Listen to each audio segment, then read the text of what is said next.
Open for a radio. Stay open. Hey everyone, and welcome to the video review of the HyperX Cloud Revolver. I was sent this headset for review, and just want to let you all know that I am appreciative of it, and it is available at Amazon, Best Buy, Newegg, and $120 at all three locations currently. Its compatibility, as you can see on the box, we may not be able to see, but it says PC, Xbox One, PS4, Wii U, Mac, and mobile. So it works in pretty much everything that has a 3.5mm head jack or USB. Well, nope, not USB, and we will get to that in the review.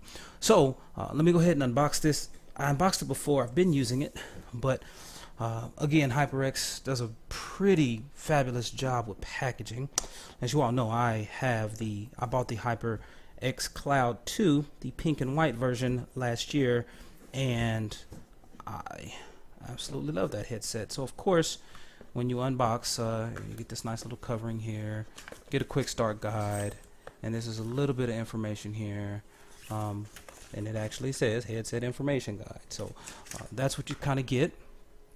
Let's continue on here. Now you see this right here, that actually came all nice and pressed in there, but as I said, I've been using it, so I'll try to put it back. But this is your 3.5mm jack. This is actually an extension cable. These themselves are the headphones, so let's go ahead and get all of this madness pulled out of here as we can. So this here is the 3.5mm, plugs in right here, and what it does, it actually outputs, this is more like a Y jack, and it gives you a mute right here, and then you have your inline volume controls, right? But right here you have your, it Y's out to a mic and headphone jack, so you can plug it into anything that requires both. So we'll get into the drawback of this here a little later, but this right here is the headset itself. Now I actually wore these at PAX and they're really nice. Before we get into the headset though, here is the mic. That's a little different design, as you could tell. It's nice and long. Here, let me get my fingers out of the way there, so you can see your little jack right there, plugs right into the left side, and that's what it looks like on the outside. You just plug it in like that over here into this port right here, and that makes your full-on headset. So if I can ever, there we go. See, now it's in. So it's detachable and it works. And of course, this is the left side. It's always the side with the wire. That's how HyperX does it. But new for this, now this year is back right here. This right here, the nice, as you can see that on the top, the nice stitching of the red or the alternating colors, and the impressed HyperX for their gaming brand. What's new for this year is this metal frame, that steel frame around the top. Actually looks a lot like the Steel Series headset that one of my podcast brethren, Sean, aka Zion from the OMG Hour, actually has. He has a review copy and he's wearing them in the most recent, I think in episodes 202 and 203 of the OMG Hour. But different branding, different design here on the side, and it's a little different. And of course, these are the leatherette cups. Now I will say this, so now this is what this headset promises. This is per HyperX's own verbiage. HyperX Cloud Revolver offers gamers a studio-grade soundstage with 50mm directional drivers that deliver wider depth and sound for improved audio precision in first-person shooter and open environment games. And of course, HyperX is made with the revolver is made with the steel frame, suspension design, signature red memory foam, and premium leatherette cups. The foam is pretty good.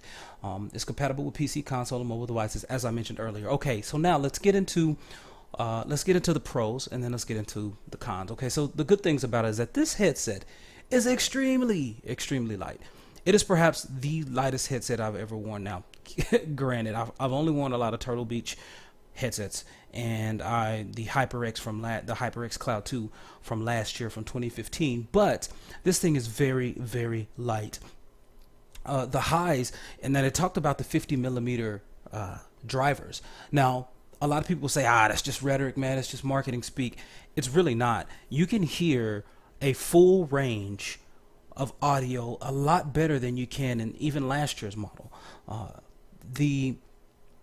The thing is, now these cups are really big too, so they will fit a lot of different ears. I have kind of detached earlobes, so my earlobes are pretty big, and they even fit my earlobes. So that's a good thing. And one of the good things, some people may not see it as a good thing, but these are really loud, and you don't need them up very loud, but they're not fully isolating, which is good because I like to hear things going on around me. I'm a dad, I have 2 kids, I have a wife who worries about everything, so anytime I can hear something and respond to it quickly, it's better for everyone involved.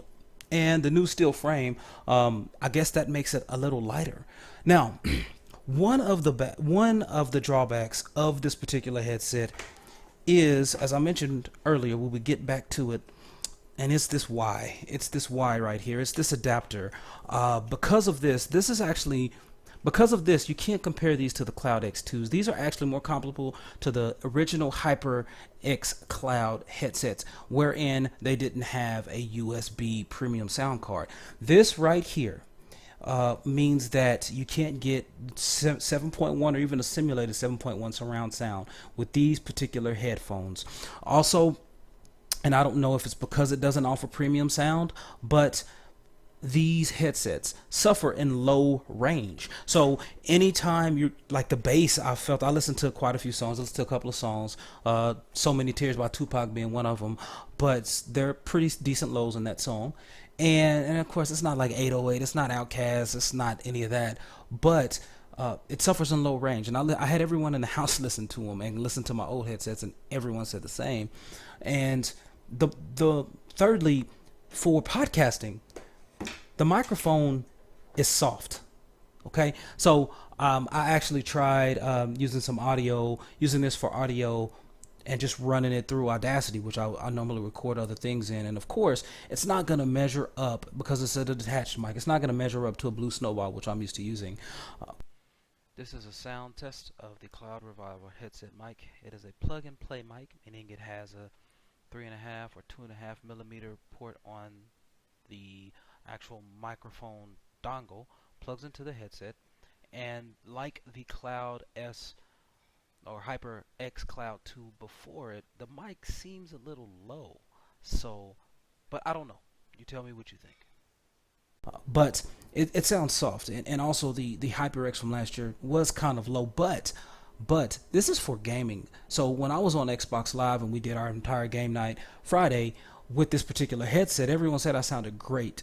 So, and just like last year, HyperX has done a fantastic job of maintaining superb console network communication with the microphone. Even though it may not be podcast quality, they're not going for that. They're just going for something over the internet connection. And when you're trying to connect over Xbox Live, or maybe even PSN, like this will do an admirable job. You will sound really clear. You don't have to yell. A lot of times I drop my volume intentionally just to see if people could still hear me clearly, and yeah, they were perfectly fine. So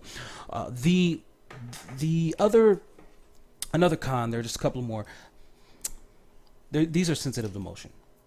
This Steel Series here, when you walk, and if you walk and it bounds up and down, you as the wearer can hear certain sounds. And I thought it was just me, but I had my mic in and I was walking around going to get some water between games and game night. And what happened, I told my friends, I said, I'm walking, can you guys hear that? And I expected them to say no, but they said yes, we can hear it every single time you move. Every single time I move or I tap this, if my mic is connected and it's lit and it's open, people can hear you. And that's problematic because when I game late at night, I lay down, and a lot of times my head touches like the wall or the back of my love seat, and people can hear that.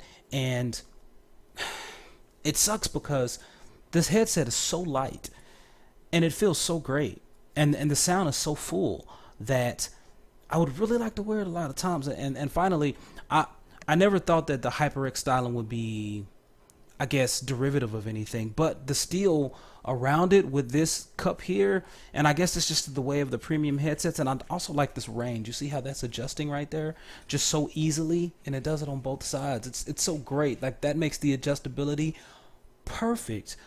But the ear cups are kind of big, but this just is too similar to the SteelSeries. It's just really, really similar. And again, I guess they're not looking for that, because HyperX has already carved out an identity in this particular market, because I like them personally because they are affordable and they are extremely high quality. That being said, what's the verdict? The verdict is this is a very, very, very legitimate headset. As I mentioned, it is $120.